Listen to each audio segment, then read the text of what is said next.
말장난 같지만 결코 말장난이 아니에요. 하나님의 은혜를 여러분들이 가만히 생각해 보시면 알게 하십니다. 먼저 알게 하세요. 그냥 무작정 너 지금부터 이거 해 저거 해 라고 하시는 분이 아니라 무엇인가를 먼저 알게 하시는 하나님이십니다. 그리고 알게 하셨던 하나님이다. 내가 알게 뭔가 알고 있으니까 그것을 깨닫게 하시는 거예요. 그리고 또 하나 그 알았던 것들에 대해서 그리고 혹시 몰랐던 것들에 대해서 어떻게 해요? 앞으로도 알게 하시는 하나님인 것을 여러분들은 날마다 깨닫고 살아가고 있을 거예요. 항상 이 찬양을 부를 때 좀 의아할 때도 있었고 마음에 와닿지 않을 때도 있었고 에이 이럴 때도 있었던 것 같아요. 이런 찬양이에요. 내가 누려왔던 모든 것들이 내가 지나왔던 모든 순간이 내가 걸어왔던 모든 순간이 당연한 것 아니라 은혜였소. 해가 뜨고 저녁에 놓은 봄의 꽃향기와 가을의 열매 변하는 계절의 모든 순간이 당연한 것 아니라 은혜였소. 이러면서 모든 것이 은혜, 모든 것이 은혜. 내 삶에 당연한 것 하나도 없었고 이 모든 것이 은혜다라고 하는 이 찬양이 와닿을 때가 있지만 또 와닿지 않을 때도 있고 또 저건 저 사람만 그렇지라고 하면서 다른 사람들의 이야기처럼 들릴 때도 있었던 이 찬양. 그런데 우리가 신앙을 정말 하나님을 믿는 사람들이라면 우리는 이 찬양이 어떻게 고백되어져야 되냐면 날마다 매일 매 순간 반복되어져야 그것이 진짜 그리스도인입니다. 왜요? 그리스도인이라는 예수님의 길을 따라갔던 사람들입니다. 따라가는 사람들입니다. 예수님의 일생을 여러분들이 어떤 면으로 살펴봐도 성경책을 보아도 어떤 책을 보아도 예수님 혼자 예수님의 힘으로 걸어왔다라고 하는 부분은 단 한 부분도 없습니다. 예수님조차도 하나님을 의지하셨습니다. 그래서 기도하셨고 그 모든 것들이 하나님의 뜻에서 그리고 십자가에서 죽으심으로 어떻게 고백하셨죠? 다 이루었대요. 내가 다 해냈다가 아니에요. 하나님의 능력으로 내가 다 이루었다라고 고백하면서 예수님은 그렇게 십자가에서 죽으셨습니다. 그러므로 저와 여러분들이 고백해야 될 단 한 가지 단어가 있다면 마지막 여러분들의 숨이 끊어지기 직전에 여러분들이 하나님께 너 뭐라고 나에게 말할래? 라고 고백하게 한다면 우리는 그렇게 고백해야 합니다. 당신 때문에 내가 이렇게 살아왔습니다. 모든 것이 당신의 은혜였습니다. 라고 고백해야 그것이 정말 그리스도인의 삶이 아닐까 생각해 봅니다. 여러분들의 생명이 다하는 그 순간 여러분들의 자녀를 앞에 두고 어떻게 이야기하시겠습니까? 저기 가면 선산이 있을 텐데 이 산은 누가 갖고 이 집은 누가 갖고 이런 이야기를 하다가 여러분들의 생을 마감하시겠습니까? 아니면 내 삶을 돌아보았더니 그리고 지금 이 순간까지도 그리고 앞으로 나를 데려가실 하나님의 나라에 임할 그 나라에 가기까지 나는 하나님의 은혜로 살았다. 너도 이 하나님의 은혜에 살거라 라고 하시겠습니까? 당연히 하나님의 은혜를 깨닫고 하나님의 은혜로 살아가라 라고 말씀해 주어야 되지 않겠습니까? 성경은 그런 저희들에게, 특별히 예수님은 그런 저희들에게 이렇게 말씀해 주고 계십니다. 평안을 너희에게 끼치노니 곧 나의 평안을 너희에게 주노라. 내가 너희에게 주는 것은 세상이 주는 것 같이 아니하니라. 너희는 마음에 근심도 말고 두려워하지도 말라. 요한복음 14장 27절 말씀입니다. 이것을 우리말 성경에서는 조금 더 직설적으로 이야기하고 있어서 여러분들에게 다시 한번 말씀드릴게요. 내가 너희에게 평강을 주고 간다. 곧 내 평안을 너희에게 준다. 내가 주는 평안은 세상이 주는 것과 같지 않다. 너희는 마음에 근심하지 말고 두려워하지도 말라라는 이 말씀. 예수님은 대체 왜 우리들에게 이렇게 이야기하시는 것일까요? 대체 우리에게 평안이라는 게 대체 무엇인데 이 평안을 그렇게 강조하시고 근심하지도 말고 두려워하지 말라고 했을까요? 또 내가 주는 평안은 세상에서 말하는 평안과 다르다고 이야기하시는 것일까요? 우리가 세상에서 말하는 평안에 현혹되기 쉽기 때문입니다. 세상에서 말하는 행복에 쉽게 넘어지고 쉽게 넘어가서 그곳에서 또 행복한 줄 알고 살았더니 두려워하는 것, 평안한 줄 알고 살았더니 걱정하는 삶, 근심하는 삶만 살고 있으니까 예수님이 저와 여러분들에게 이제는 내가 주는 평안을 가져, 내가 그 평안을 이 세상에 남겨두고 갈게, 너는 그 평안을 가져라고 하는 것 아닐까요? 다시 한번 정리드릴게요. 우리 그리스도인들은 하나님의 은혜로 살았다라고 고백할 줄 알아야 합니다. 하나님의 은혜로 앞으로도 살 거라고 믿음으로 선포해야 합니다. 그런데 이 은혜에 정말 중요한 키포인트가 있다면 그것은 평안입니다. 여러분들이 아무리 물질이 있고 여러분들의 자녀가 아무리 잘 되고 여러분들의 남편이 아무리 잘해주어도 여러분들은 결국 채워지지 않는 무엇인가가 항상 존재할 거예요. 그것은 뭐냐면 평안입니다. 왜요? 그것은 여러분들이 취할 수가 없는 것이기 때문입니다. 돈으로, 명예로, 내 자녀로, 어떤 것으로도, 세상에 가진 모든 것으로도 채울 수 없는 것인데 그것을 예수님은 말씀하십니다. 내가 너에게 주겠다. 아니, 너에게 줬다라고 말씀하고 있습니다. 사랑하는 강진비전교회 성도 여러분, 지금 예수님의 마음을 품고 여러분들에게 선포합니다. 예수님께서 우리에게 주신 그 평안을 지금 가져가십시오. 지금 여러분들의 마음속에 가둬 두십시오. 그리고 절대로 잃어버리지 마십시오. 잃어버리면 평안이 없는 자리에는 근심이 들어옵니다. 두려움이 들어오게 됩니다. 그 두려움을 여러분들은 이겨낼 재간이 없습니다. 다른 것이 아니라 오직 하나, 예수님께 주시는 그 평안을 여러분들이 소유하시게 되시기를 예수님의 이름으로 축복드립니다. 우리가 읽었던 요한복음 17장은요, 예수님의 기도장, 그러니까 얼마나 좋은 말씀이겠어요. 여러분들은 요한복음 17장 다 좋은 말씀이지만 정말 여러분들이 내 비전이 뭐지? 내 꿈이 뭐지? 나 어떻게 살아야 될까? 지난 시간 여러분 말씀의 제목 기억나죠?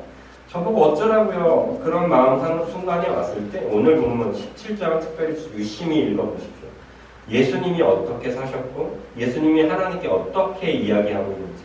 그럼 우리는 예수님이 어떤 고민을 하셨고 우리도 예수님처럼 살면 되겠구나라는 되게 쉬운 답이 나오는 부분이 요한복음 17장입니다.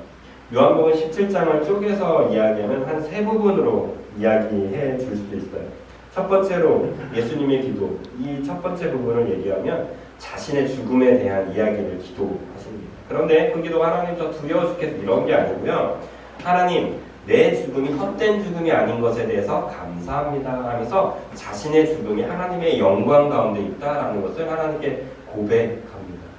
이 말은 즉슨 우리의 삶이 예수님의 삶처럼 된다면 우리의 삶이 죽음이 어떻게 된다라는 거예요? 헛된 죽음이 아니라 그냥 저기 가서 시체로 썩어 문드러진 흙으로 돌아가는 인생이 결코 아니다라는 거예요. 예수님의 삶처럼 예수님의 죽음처럼 영광스러운 죽음이 될 수 있다라고 우리는 생각할 수 있는 거예요. 둘째로 예수님의 기도를 살펴보면 그거예요. 사역 보고를 하세요. 하나님이 시킨 것을 잘했어요. 이런 얘기 쉽게 얘기하는 보셨죠? 만난 내 제자들 보이세요? 그리고 내가 복음 증거한 거예요. 하나님 알고 계시죠? 하면서 자신의 사역 보고를 하는 내용입니다. 그러면서 우리는 생각해 볼 수 있죠. 여러분들의 인생을 돌아봤을 때 하나님께서 하나님 앞에 딱 섰을 때 여러분들은 무엇을 보고 하시나요? 하나님 제 아들 봤어요? 삼성 들어갔다니까요. 보셨죠? 내 딸 보셨어요? 재산 끝내주게 많은 그런 거 보고 하면 하나님이 잘했다. 아이고 이럴까요? 아니, 우리도 하나님처럼 예수님처럼 어떻게 보고야 돼요? 내 제자들 보셨어요? 내가 복음 그 애들 보셨냐고요? 그런 얘기 할 줄 알아야 되지 않겠냐고요. 우리의 기도가, 우리의 삶이 좀 바뀌어야 돼. 시야가. 먹고 사는데 정말 힘들다는 것 너무나도 잘 알고 있어요. 그런데 그러던 와중에서도 우리는 기억해야 돼요. 나는 지금 어떤 삶을 하고 있지? 나는 어떤 삶을 하고 있지? 돌아보십시오. 그리고 마지막 세 번째, 이게 오늘 말씀의 포인트가 될 것인데요. 예수님은 이 기도를 하세요. 특별하게 누구를 위한 기도를 하시냐면 자신의 제자들을 위한 기도를 하십니다. 이게 아무것도 아닌 걸 수도 있지만 이게 대단히 중요하고요. 우리에게 시사하는 바가 너무나 큽니다. 예수님이 예수님의 제자들을 놓고 기도했다라는 것은 여러 가지 의미로 해석해 볼 수 있겠지만 오늘은 두 가지 정도로 살펴보려고요. 첫 번째는 예수님의 제자들을 위해서 누가 기도하고 있다라는 거예요. 예수님도 기도하고 있다라는 거예요. 이 말은 저와 여러분들의 삶을 살아가는 데 있어서 내놓은 자식이 아니라는 거예요. 하나님이 저와 여러분들을 하나님의 자녀 삼아 주셨다는 것은 내 자녀 삼아 주셨다는 거예요. 그러니까 부모가 자식을 위해서 마음마다 밤마다 눈물로 그들을 품고 또 그 녀석이 아프고 또 헛땡기로 또 갔을 때는 눈물 흘리는 것처럼 지금 예수님은 예수님의 제자들을 놓고 그렇게 기도하고 있다는 것입니다. 저와 여러분들을 놓고도 지금 예수님은 어떻게 하고 계시는 거예요? 중보하고 계신다. 이 사실을 절대 잊지 마십시오. 분명 여러분들은 삶을 살다가 어려운 일을 당하고 근심된 일들을 만나고 물질적으로 건강적으로 어렵고 힘든 일을 닥칠 거예요. 그때 여러분 생각이 가장 먼저 들어오는 것은 뭐냐면 다 필요 없다라는 거예요. 돈도 필요 없구나. 뭐 자녀도 필요 없구나. 남편도 필요 없네. 근데 기억하세요. 그 순간 여러분들을 위해서 그런 상황에 놓일 것을 알고 기도하고 계셨던 분이 있어요. 아니 지금도 기도하고 계시는 분이 계세요. 걱정하고 등을 토닥거리고 싶은 분이 계세요. 그분이 누구냐고요? 예수님이라고 말씀하고 계세요. 친히 그가 기도하셨잖아요. 예수님의 제자들을 놓고. 두 번째 기억할 것은 왜 예수님은 예수님의 제자들을 놓고 기도했을까요? 배반할까봐? 내 말 안 들을까봐 그렇게 기도하셨을까요? 못 믿어서. 하나님 얘는 못 믿어. 도저히 말 안 들어. 베드로 분명히 배반할 거야. 그것 때문에 기도했을까요? 그게 아니다라는 거예요. 내 새끼들이니까 특별하다라는 거예요. 내가 구별해 놓은 내 자녀들이라는 거예요. 왜 예수님이 저와 여러분들을 놓고 기도하는지 아세요? 저와 여러분들이 특별하게 선별되었기 때문에, 구별되었기 때문에. 이것을 성경에서 뭐라고 표현하냐면 거룩이라고. 저기 뭐 대형교회 목사님만 거룩한 게 아니에요. 저와 여러분들이 거룩한 거예요. 왜요? 저와 여러분들 누가 구별하셨어요? 하나님이 구별해 놓으셨어요. 그 구별해 놓은 저와 여러분들을 예수님이 어떻게 하고 있다는 거예요? 기도하고 있는 거예요. 만약에 저와 여러분들이 하나님께서 구별해 놓지 않는 정말 유대인들이 가끔 말하는 이방인들, 저 지역의 불쏘시개들이었다면 예수님은 저와 여러분들을 위해서 중보하지 않으십니다.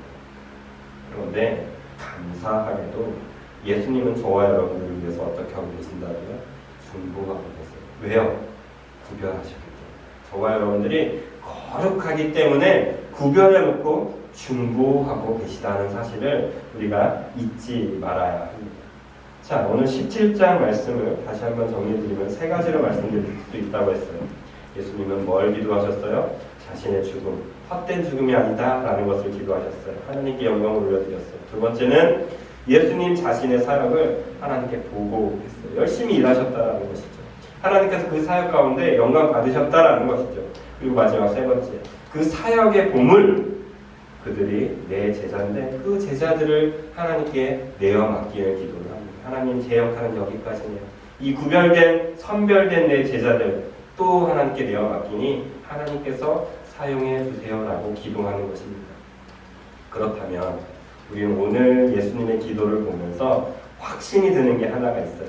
뭐냐면 여러분들이 만약 하나님의 자녀가 맞다면, 만약 저와 여러분들이 특별히 당긴 비전교회 공동체가 예수님께서 기도하고 계시는 거룩한 구별된 공동체가 분명하시다면 저와 여러분들의 인생은 결코 헛될 수가 없다라는 결론이 나와요.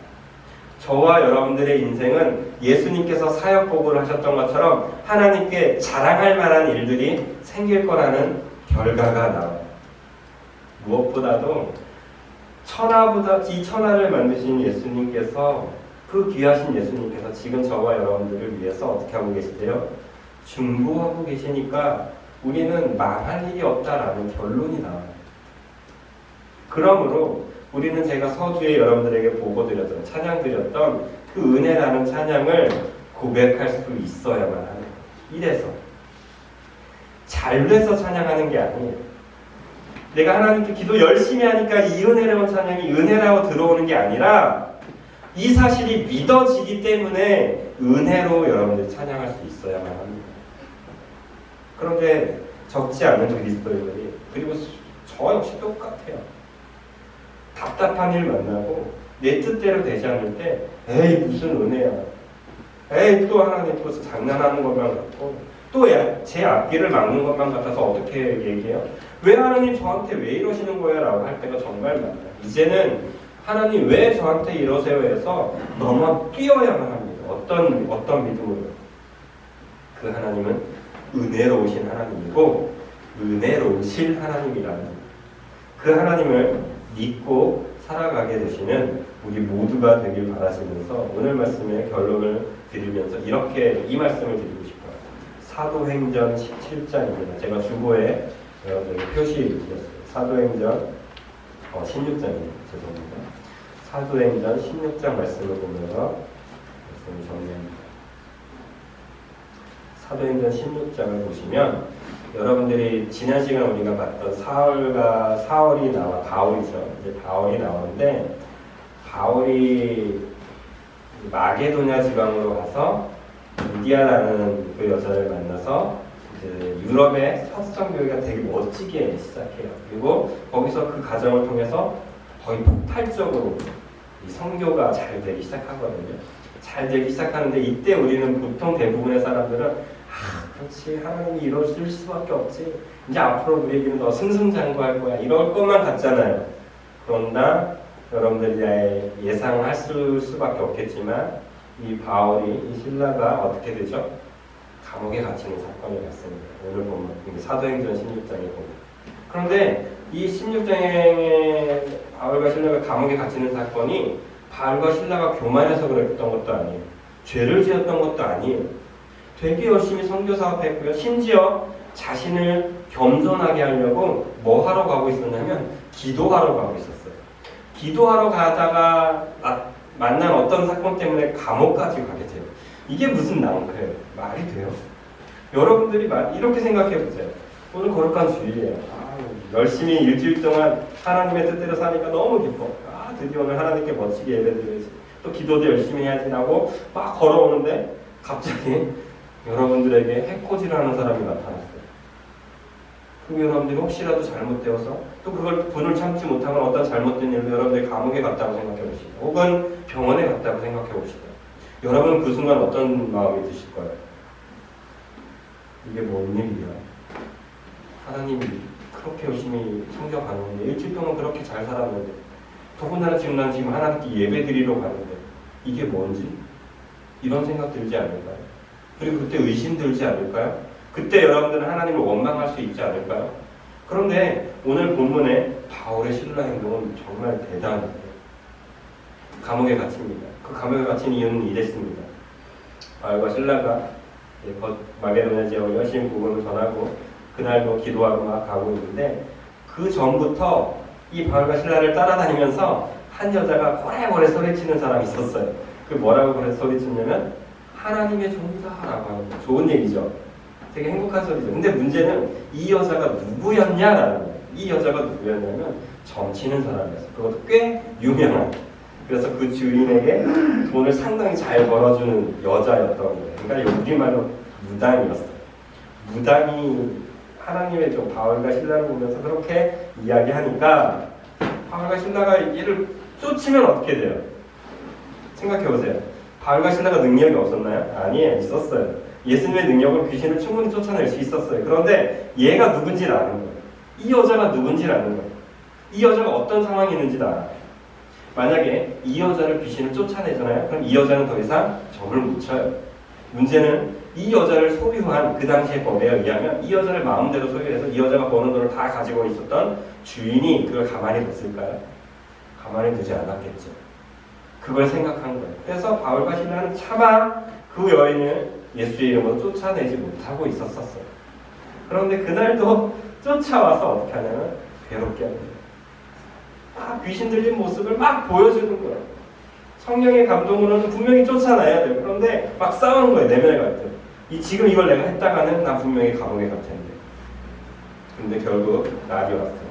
더 이상 참지 못하고 그 여자에게 기도해요. 안수해요. 축사해요. 그랬더니 그 여자에게서 아니라 다를까 귀신을 쫓겨내면 당해요. 이 사실이 주인에게 전해졌어요. 주인이 바울과 실라를 역시 고소합니다. 고소해서 바울에 갇히는 사건이 벌어졌어요. 바울과 실라는 너무나 뻔하게 예상했어요. 이런 일이 닥칠 걸 알아서 참다가 결국 또 한 번 예수님의 능력으로 귀신을 쫓아냅니다. 우리라면 어떻게 했어야 돼요? 우리의 예상대로라면 귀신 쫓아내는 걸 보고 감격하고 이 여자를 주인으로 소유하고 있었던 주인이 어떻게 해야 돼요? 변해야 되잖아요. 그죠? 한 사람을 구원해줬으니까 그 주인의 마음도 변해야 될 것 같은데 바울과 실라에게는 그런 일은 일어나지 않고 오히려 감옥에 갇히게 됐습니다. 그때부터가 우리가 본받아야 될 행동이 나타나요. 바울과 실라는 그곳에 갇혔어요. 너무나 뻔한 예상, 너무나 예정된 괴로움이었어요. 심지어 자신이 그렇게 될 걸 알고 있었어요. 그런데 그들은 그런 낭만될 만한 상황, 어려움이 닥쳤을 때 그들의 행동은 특별합니다. 감옥에 갇혔을 때 바울과 실라는 어떻게 했냐면 하나님께 기도하고 찬양했대요. 여러분들이 나중에 사도행전 16장을 꼭 집에 가서 읽어보십시오. 바울과 실라가 했던 행동이 정말 기가 막혀요. 거기서 하나님께 기도하고 찬양하는데 둘만 행복하게 손잡고 기도한 게 아니에요. 둘만 손잡고 찬양한 게 아니라 거기에 있는 감옥 죄수들이 다 들을 정도로 크게 소리 질렀어요. 그렇게 찬양하고 예배 드렸어요. 저와 여러분들 삶 가운데 이런 고백들이 일어나길 원합니다. 분명 여러분들이 예수님을 믿고 살아가시잖아요. 예수님을 믿고 살아가잖아요. 그러면 양심의 가책에 들어올 거예요. 이건 하지 말아야 되는데, 이건 해야 되는데, 근데 여러분은 끝내 그것들을 하지 않고 계속 묵혀두고 있을 거예요. 그러나 성령님은 계속해서 여러분들을 괴롭힐 거예요. 마음을 괴롭힐 거고요. 터치할 거예요. 그러다 결국 여러분들이 그것을 성령님의 의지에서 순종하잖아요. 그런데 그때 하나님께서 좋은 길을 열어주면 좋겠지만 안타깝게도 많은 이들에게 바울과 실라 같은 일들이 펼쳐집니다. 감옥에 가요. 더 안 좋아져요. 더 힘들어져요. 예수님의 말씀 가지고 예수님의 사랑 가지고 남편을 속였더니 예수님의 사랑 가지고 용서해 줘봤더니 어떻게 또 배신당하고 또 눈물 흘릴 만한 상황들이 또 닥칠 거라고요. 그럴 때 저와 여러분들은 예수님 믿어봤자 소용없어. 끝이 아니라 어떻게 해야 돼요? 바울과 실라처럼 그 자리에서 무릎을 한 번 더 꿇어야 돼요. 그 자리에서 한 번 더 하나님의 은혜가 더 있을 거라고 믿고 하나님을 찬양해야 합니다. 그런 일들이 일어났을 때 정말 놀라운 일이 일어나죠. 어떻게 됐죠? 지진이 일어나더니 바울과 실라를 묶고 있었던 옥새가 끊어져요. 뿐만 아니라 그 감옥에 있었던 모든 죄수들의 옥새가 끊어져요. 이거 기도 응답 아닙니까? 하나님이 열심히 있더니 감옥에서 이제 나가라 하는 하나님 음성 아닌가요? 그때 간수장 하나가 있었죠. 간수장도 그 지진에 놀래서 깜짝 일어나서 빨리 감옥에 가봐요. 왜요? 지진이 일어났다는 건 감옥에 어떻게 됐다는 얘기입니까? 감옥에 갔더니 아니나 다를까 옥새 무너져 있고요. 죄수들이 매야 될 이 옥새는 이 수갑 같은 것들은 다 풀어져 있어요. 내 인생 끝났다. 간수가 죄수들을 관수하지 못했다라는 것은 또 자신의 죽음이거든요. 끝났다. 이렇게 사는 사람이 죽으려고 딱 하는 순간 바울과 실라가 외치죠. 간수장 죽지 말아라. 우리 여기 그대로 있다. 다른 죄수들도 다 있다. 걱정하지 마라. 그 말을 들었을 때 간수장에게서는 정말 놀라운 새로운 자신의 생명의 빛이 보였을 거예요. 우리의 삶 가운데 이런 바울과 실라 같은 일들이 일어나길 원합니다. 어떤 일들이 일어나길 원하냐면 감옥문이 일어나는 일 때문에 여러분들이 하나님을 찬양하지 않았으면 좋겠어요. 여러분들의 삶을, 여러분들의 신앙을, 여러분들의 양심을, 신앙의 양심을 지키고 살다 보면 분명 하나님이 여러분 하나 잘되게 할 때가 있을 거예요. 때론 물질이 풍요롭게 만들 때도 있을 거예요. 여러분 친구가 여러분들에게 너 정말 대단하다, 여러분들을 칭찬할 때도 있을 거예요. 그런데 그때 저와 여러분들이 해야 될 것은 그렇지, 내가 믿었더니 이렇게 내가 됐지라고 자랑할 일이 아니에요. 하나님은 여러분 하나 잘 살게 하려고, 여러분 하나 감옥에서 던져주려고 지진을 일으키시는 분이 아니에요. 하나님은 더 큰 의도가 있고 더 큰 은혜를 계획하고 계세요. 그게 누구예요? 그 간수장의 구원이었고 그 간수장에서 데리고 있었던 식솔들의 구원이에요. 저와 여러분들이 기도해야 될 것은 2단계입니다. 하나님 내 감옥문 좀 열어주세요가 아니에요. 지금 여러분들을 옥매고 있는, 여러분들을 더 이상 살지 못하게 만들고 있는, 여러분들을 괴롭게 만드는 그 사람 하나 해결해 주는 것이 하나님의 뜻이 아니라고요. 하나님의 뜻은 다른 누군가예요. 우리의 구원이에요. 마게도냐 지역의 구원이에요. 당신을 향한 구원이지 나 하나 잘 살게 하려고 여러분들을 위해서 예수님이 십자가에 죽으신 게 아니라고요. 여러분들이 예수님을 믿다 보면 분명히 알 거예요. 뭘 알게 될 거냐면 예수님이 나를 위해서 그렇게 십자가에서 죽으셨구나. 이걸 깨닫기 시작할 거예요. 알게 되셨을 거예요. 그런데요, 예수님을 잘 믿고 예수님을 잘 따라다니다 보면 뭘 알게 하실 거냐면 하나님은 나 하나를 위해서 죽으신 게 아니구나. 이것을 알게 하실 거예요. 그리고 내 옆에 있는 그 사람을 보게 하실 거예요. 그리고 또 어떻게 해요? 그 사람도 살게 하려고 하시는 하나님의 뜻, 그 은혜를 보게 하실 것입니다. 이것이 저와 여러분들이 앞으로 걸어가야 될, 여러분들의 생애 마지막 순간까지 걸어가야 될 하나님께서 허락하신 은혜의 길입니다. 요한복음 14장 말씀, 14장 27절에 제가 아까부터 계속 반복 특별히 처음부터 말씀드렸다. 내가 너희에게 평안을 주고 간다. 곧 내 평안을 너희에게 준다. 내가 주는 평안은 세상이 주는 것과 같지 않다. 너희는 마음에 근심하지 말고 두려워하지 말라. 이 말씀의 1절에서는 이렇게 고백해요. 너희는 마음에 근심하지 말라. 하나님을 믿으니 또 나를 믿으라 하고 시작하면 쭉 가다가 이 말씀이 나옵니다. 하나님께서 저와 여러분들에게 요구하시는 것은요, 돈 많이 줄게, 돈 구해, 이게 아니에요. 너 슬프니 기쁘게 해줄게, 너 아프니 내가 낫게 해줄게. 요거 하나가 아니에요. 나를 믿어야 된다는 거예요. 나를 믿는다는 건 뭐죠? 내 뜻까지 믿는 거예요. 하나님을 믿는다는 것은 하나님이 나에게 어떤 놀라운 능력을 베풀어 줄 것을 믿는 게 아니에요. 하나님의 뜻까지 믿는 거예요. 하나님의 일하심까지 믿는 거예요. 하나님께서 은혜 베푸실 것까지 믿는 거예요. 하나님의 은혜는 근데 어디에 있다고요? 내가 아닌 어디요? 우리에게 있어요. 여러분들의 지경을 넓히십시오. 여러분들의 영적 지경을 좀 넓히십시오. 지금 하나님이 내게 역사하셔서 하나님 땡큐 하는 것이 아니라 여러분들에게 또 역경을 보여주시고 또 아픔을 주시고 또 다른 근심을 주셨다면 그것은 누굴 믿게 하는 거냐면 더 큰 것을 보게 하시는 하나님을 믿게 하기 위한 또 다른 계획. 바울과 실라가 그 옥에 갇혔을 때 그에게 구원은 옥에서 소외침을 당하는 거였지만 하나님의 은혜는 간수장의 구원이었고 마게도냐 지역 전체를 향한 구원이었다라는 것을 저와 여러분들이 깨닫게 되시기를, 특별히 여러분 마음 가운데, 여러분들 생활 가운데 아픈 가운데 있는 영혼들에게 부탁드립니다. 어려운 가운데 있는 영혼들에게 부탁드립니다. 거기서 나오려고 애쓰지 마세요. 거기서 구원해달라고 하나님께 외치지 마세요. 하나님의 구원은 여러분에게는 당연히 있어요. 하나님의 은혜는 여러분들의 구원, 여러분들의 잘됨은 당연히 있어요. 어디까지 있어요? 주위에 있어요. 이웃에 있어요. 확장에 있어요. 우리에게 있어요. 대한민국에 있어요. 당신에게 있어요. 당신을 구원하려면 누굴 잘되게 해야 돼요? 여러분들을 잘되게 해야 돼요. 당신을 변화시키려면 누굴 변화시켜야 돼요? 여러분들을 변화시켜야 돼요. 당연히 포함되어 있어요. 그러니까 나 하나 놓고 기도하지 말고 우리를 놓고